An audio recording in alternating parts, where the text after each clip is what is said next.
Hello, everyone. I'm your host, Jackie Iverson. I'm the founder of Health Schema, the digital health wallet aimed at bringing personalized medicine as the mainstream practice by uncovering a 360-degree view of your healthcare journey so you can make informed decisions in partnership with your doctors and care providers. Part of the 360 of your healthcare journey, this podcast series feature well-rounded healthcare-related topics that are meant to elevate your whole health. Let me introduce you to Carol Clayton, a retired teacher and administrator from Montana School for the Deaf and Blind, a state agency run by the state of Montana. Hi, Carol, and welcome. Hello, thanks for having me. Well, thanks for joining me on this episode of Health Schema Podcast. I really appreciate you taking the time, especially considering that it is wheat harvesting season at the moment. How is that going? Well, not great. We're hailed out at the moment, but things may turn around. Oh, really? I'm sorry to hear. Remind me, how long did you work as a teacher and administrator at the Montana School for the Deaf and Blind? I was there for 27 years. Wow, that's quite a long time. And what did you teach specifically? So I started out teaching multiply impaired children who were both deaf and blind. Then throughout the years, I taught a variety of students, mostly blind students. I taught Braille, language arts, math. It's a small school, so depending on the number of students and who we had for staff, you pick up different jobs in different classes throughout time. Then I went on to become the head of the blind department and worked on campus up until 11 years ago when I transferred over to outreach. And at that time, I became the state director of outreach for the school. So that was students who were not on campus, but throughout the state of Montana, birth to 22 years of age. Oh, okay. So that was the age group of that school from birth to 22 years old? On campus, they serve from 18 months Mm-hmm. with a preschool program up until graduation and some post graduation programming. In outreach, we serve from birth. So as soon as there's a diagnosis of vision or hearing, then we step in and support families or providers um, from birth up until post graduation. Like high school graduation, right? Yes. Yeah. Okay. So tell us about this fabulous program. I was not even aware of it. You mentioned to me that you visited maternity wards, performed tests on newborns. Tell us about the end-to-end process. Sure. So, as part of the outreach program in the state of Montana, our agency worked in collaboration with other agencies. One of the staff that worked in outreach was an audiologist who consulted with what we call our Big Seven hospitals. So they're the bigger hospitals around the state of Montana who perform the newborn hearing screening. And that's to assure that every baby who's born in a Montana hospital has been checked for hearing loss. And then more recently, we worked with pediatricians and hospital staff to understand the importance of vision loss as well. The newborn hearing screening program is a national program that happens with the Departments of Health and Human Services. So that was a collaboration between our agencies to assure that families knew at birth if there was a suspected hearing loss and to get that addressed immediately because um, obviously with hearing it's hard to know at birth if babies are hearing or not.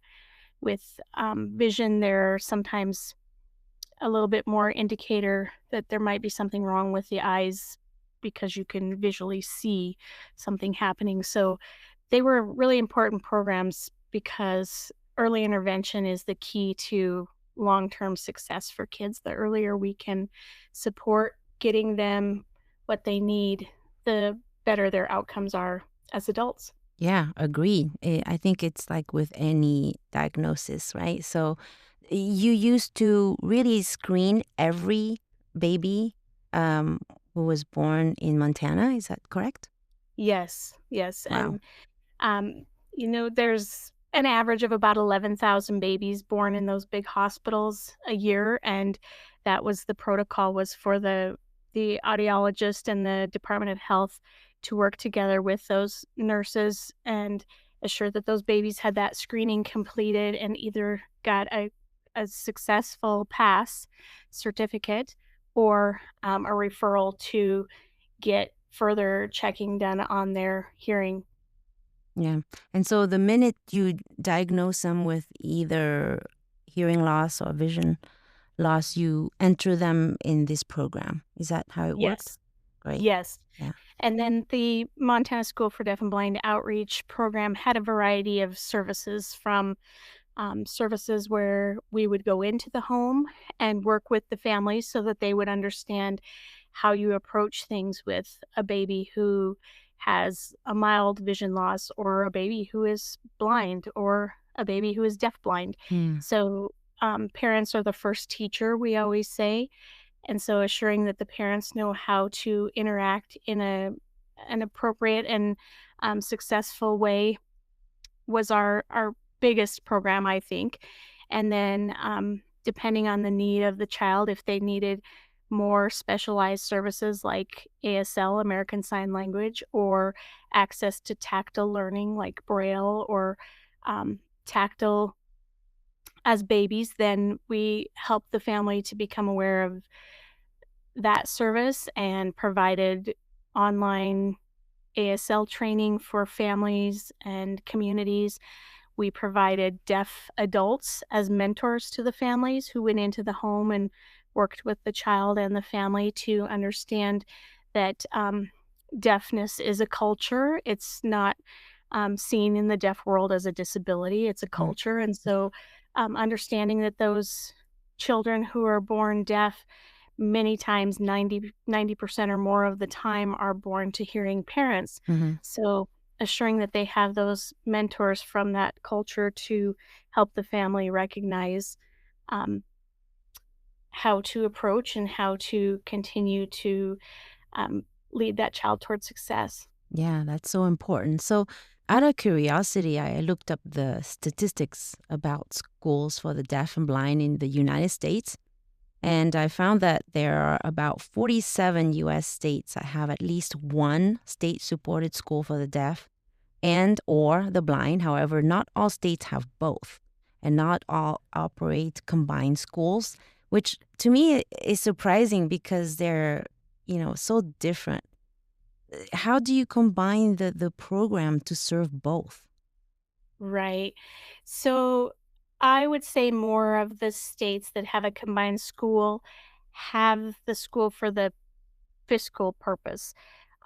Those states are smaller, like Montana or um, other small states that do not have a large population of students first, Mhm. and then second, the financial cost to run two separate schools is a lot more. So, yes, in the bigger states, you'll find that there will be a school for the deaf and a school for the blind. Yeah. They're typically not on the same campus in those Mhm. bigger states because the needs are so different. Right. Um, Now, with things changing in our world, there's a bigger push by many parents to have their child integrated into a public school setting. Mhm. So, a lot of the state schools are not seeing the numbers on campus as a residential program. Mhm. Montana still has a residential component to their school, but a lot of the schools do not Mm. um, have the numbers to support a residential school. So you'll see day schools where students are transported to a school for the deaf for the day and then return home at night. The purpose behind the residential school back 100 plus 200 years ago was that um, these kids could not be their needs could not be met within their home and their local environment. Today, I think that thought is different, Mhm. that We have access to technology, we have access to resources, and many of those kids do stay within their homes with their families and within their home communities, and the resources are utilized to support them in that environment instead of a residential environment. Yeah, that totally makes sense. Actually combine schools for the deaf and blind, meaning one institution serving both, is only found in about 13 to 15 states in the US. So, like you mentioned, probably aimed at smaller states because obviously enrollment rates determine whether or not a state has a school for the deaf and the blind, right? So, do you see any advantages or disadvantages of parents wanting to integrate their child into a regular school versus a specialized school? I do. I think there are both. For instance, um, I saw many students who were the only child in their school who was deaf or blind. So for that reason, um, they are out there and they are trying to get their needs met. And I will tell you, there are amazing people, teachers, staff who want to make that happen. But truly, for a child who is deaf or blind to be taught, they need a teacher of the deaf or a teacher of the blind, Right. and that doesn't happen in many public school settings. So having them in a residential school or in a day school where they have staff who themselves are deaf or who themselves are blind or who have the proper training in Hmm. deafness and blindness is huge. Hmm. So that was one of our reasons in outreach for having parents come to the campus and participate in activities on campus with the classrooms on campus because parents didn't really understand what a classroom set up for a child who's blind would look like, a specialized classroom, right? This is not special education like we have in every school has Hmm. special Hmm. education. Yeah. This is specialized Hmm. education. And when you come into an environment where you see everything in the classroom is intentional for the success of a blind child, it's different. Yeah, I love it. It's really remarkable. I had no idea we had these programs. So I was so glad when we had that discussion out of just being stuck at the Denver airport for 8 hours. I learned a whole lot. So, what did you find the most fulfilling aspect of your job? I think that giving families hope was the most rewarding thing I had ever done. I remember meeting parents who felt so hopeless and so defeated because they had a child who, in their mind, had a disability that they couldn't even imagine um, supporting, and Mhm. then helping that parent to recognize that this disability can easily be something that can give your family a new insight into a Mhm. way of life. Yeah. And for those parents coming to our campus and learning, I had parents put on blindfolds and eat a meal or use a cane to travel down Mhm. a sidewalk or through a building, and having them understand why it was so important to have specialized education for these kids so that they can gain the skills that they need to be independent. And then being in the field long enough to see those kids grow up and be successful adults um, is really a rewarding thing. Yeah, like you said, it is a culture. I mean, there's a blind man in the town where I live, and every now and then when I drive by the area, I always see him walk around and go to the bus station or get off the bus. And I'm always amazed that he just uses his cane and can just find his way around, from sidewalk, crossing the street. I always get concerned when he crosses the street, but luckily, there's the signal um, that Mhm. beeps, and so he knows when it's time to go. Um, so I think it's programs like the ones you mentioned that really makes a difference in people's lives. So in the same token, can you share the best success story you had, since you talked about setting up the foundation for success for these kids from start? So I know you have many, but is there a favorite? Oh, I think I have a few.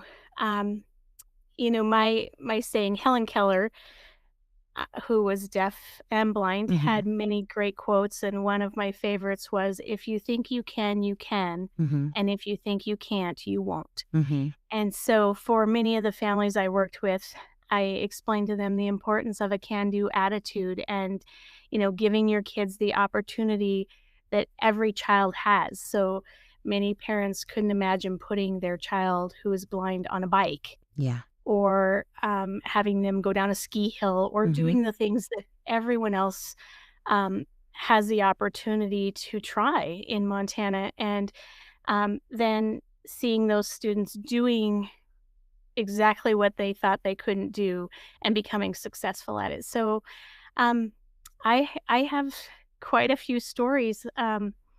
One student I had really wasn't sure that there was life after finding out that she had lost her vision. She had a diagnosis of retinitis pigmentosa, which um, is a slow loss of your vision, and she didn't know it until she was in her teens. Mm-hmm.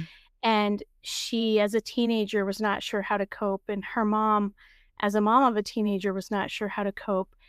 And through the time that I worked with them, she quickly realized that this could either be a barrier for her or it could be a great opportunity. And she took it as a great opportunity and went on and became an educator in the state of Montana and teaches. Mm-hmm. Um, Public school, and shows the world that she could be successful. She Mm-hmm. uses technology and uses strategies to um, manage a classroom. And I believe that her success came down to them, being hopeful and knowing that it would take some work and it would take a change in mindset. But Mm-hmm. seeing her graduate from college was probably one of my exciting moments. But then seeing her and having her message me that she accepted her first teaching position really brought tears to my eyes, and it still does today. And now she went on to become a parent and a wife and Mm-hmm. a teacher, and she's living a typical life, which Yeah. is what the goal is. Mm-hmm. And that's what I see for many of the students that they're going on and they're living their best life, as I say. Yeah, that's remarkable. I mean, I have goosebumps from you telling Yeah. the story. It's so beautiful. And you also told me of a student. I feel like when you're deaf or blind, you kind of have a sixth sense that all of us who have all our senses may not. It may not be as acute. You mentioned a student that could tell the brand of a car if he heard the engine or something like that. Right. Yeah. Yes. I had a student who really had a keen focus for automotives, a high interest, and he paid attention to things that you and I don't even pay attention to Right. in our daily life. Like, Mm-hmm. it's happening around us, and we are not focused on that because we're focused more on the visual that we see around us. And having him, grow up and become an adult and have an interest in mechanics and working, in the field of cars was really kind of an exciting journey for him. And I see him as someone who will continue to grow. He's a young adult, and Mm-hmm. so he has a lot of life left to grow and learn. And um, his gift for understanding automotives is impressive. And this is where you hope that these kids are put into an environment where people give them a chance, because Mm-hmm. a lot of times people see the disability before they see the person. Right. And if you get to know him, he really has a remarkable amount of knowledge Mm-hmm. about vehicles. Yeah, that's amazing to be able to determine what's wrong with the vehicle by just listening to it. I mean, Yes. um, and so you also mentioned that many of the students still keep in touch with you. This is very touching to me. Can you tell us more about these stories and how long have you been retired now? So this is my official 1-year mark of being retired. I just Congrats. retired last year.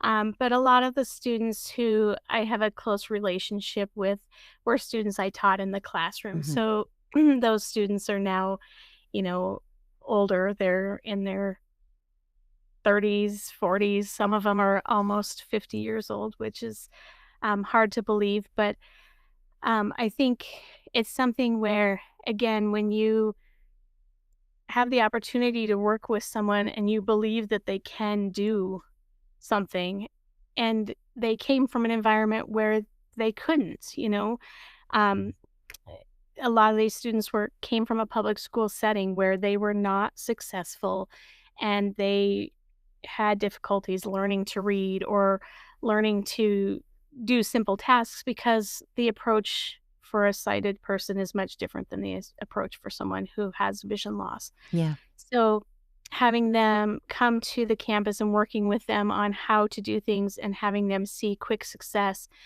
I think you build a special bond with someone. And many of the families that I worked with, I will run into them around the state, and um, you never forget them, and it's pretty amazing that they never forget who you were either. Yeah.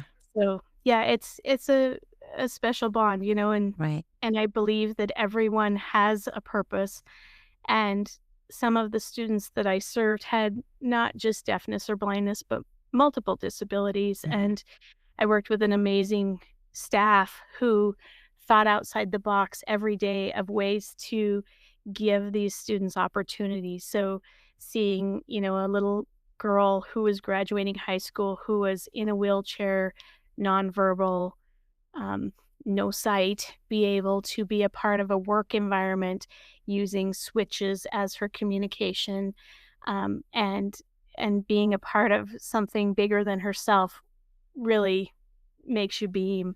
And knowing that the staff cared so much to work together and be creative in a way to help her um, get the assistive technology that she needed to have a voice, Hmm. and seeing those kids feel that sense of success, and being bigger than themselves or their family.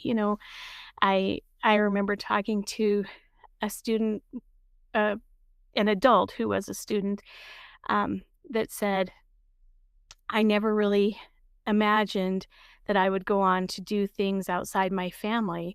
I felt like I was safe with my family, but then when my brothers and sisters started leaving for college and leaving to go on to work, I started to question what will I do?" And later that person went on to have a career, and the mom at one point thought that child may stay at home with her forever, and that's that's not what life's about. Everybody um, gets to a point where they're ready to leave their family and go on to the next adventure, whether they have a disability or not. Yeah.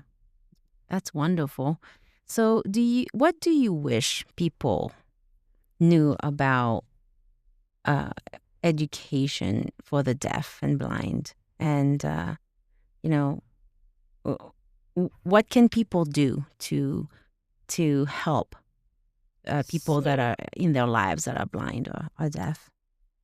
I guess my biggest wish is for people um, to understand how a vision loss impacts you or how deafness impacts you, because I have a lot of adult friends who have either vision or hearing loss, and I see them fighting the fight still to help people understand that they are a competent Hmm. adult. Yeah.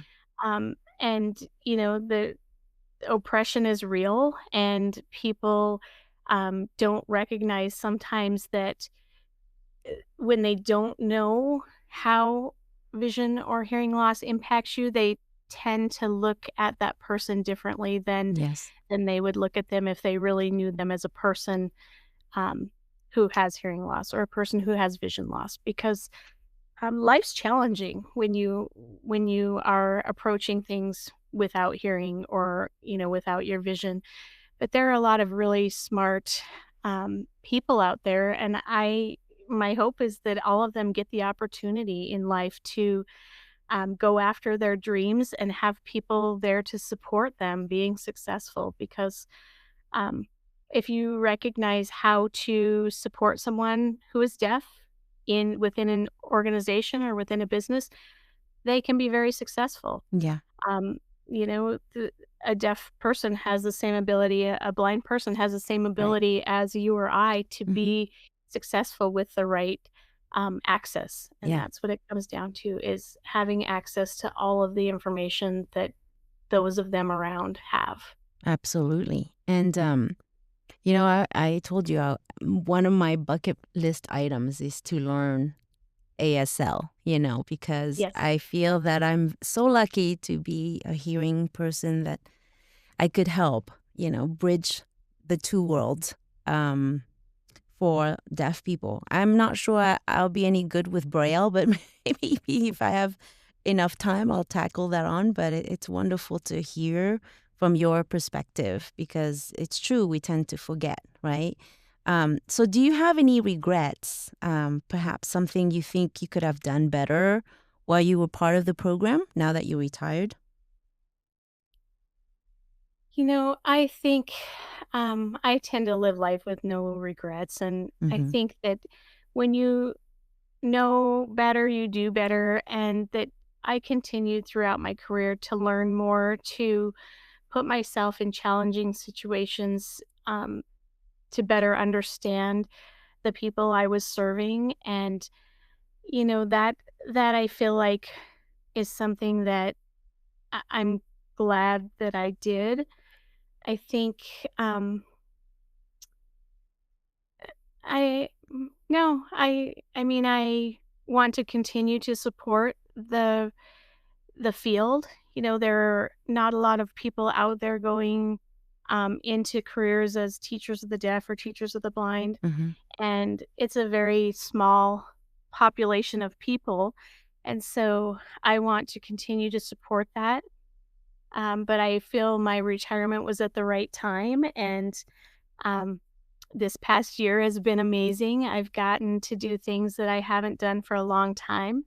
So I don't think I have any regrets, but I do see myself in the future supporting this population in different ways. Yeah, that's wonderful. And so w- I'd love this podcast to inspire teachers to get jobs at the school for the deaf and for the blind, or both. So, are there any special skill sets that they need to have? Absolutely. I would say anyone who has that attitude of if you think someone can, they can. That person who's in education and feels like they want to make a difference going on to get specialized training in teachers of the deaf or teachers of the visually impaired, I think is a huge there's a huge need Hmm. nationwide, and it's not a field that a lot of people go into. But I would say if there's someone who feels like they want to find that perfect niche of people who need support, this is definitely an area. And if there are teachers out there who have never worked with students who are deaf or blind, that's how my career started. I simply wanted to volunteer. I was in public schools and I wanted to volunteer just so that I knew better. And it ended up being a lifelong career for Yeah, me. that's wonderful. You were just meant to help, kids experiencing um, deafness and blindness to go on and live successful lives. So thank you for your contribution with that. And I would like to wrap up with asking you for the best memory you had when you were part of this program. I think anytime I saw a student try something for the first time and the feeling that we all have, that nervousness, that hesitation, the fear, and then seeing them complete that task and the change from fear to joy and the pride, the accomplishment, seeing them sign the sign for success or hearing the little voice of a small child saying, "I did it, I did it." Mm. Still, it it does that thing to you. It gives you that feeling, you get the goosebumps and I can close my eyes and see little faces of many students who had those moments of success, and that's what it's all about.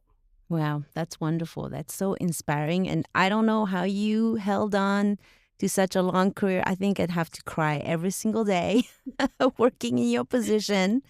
Uh, so, but thank you so much for being part of this podcast. I hope that your stories will inspire teachers to participate in this program in the future and that it will continue on for a very long time to help these students. Thanks so Yeah. much. Thank you so much. Thanks everyone for tuning in. Till next time. Bye now.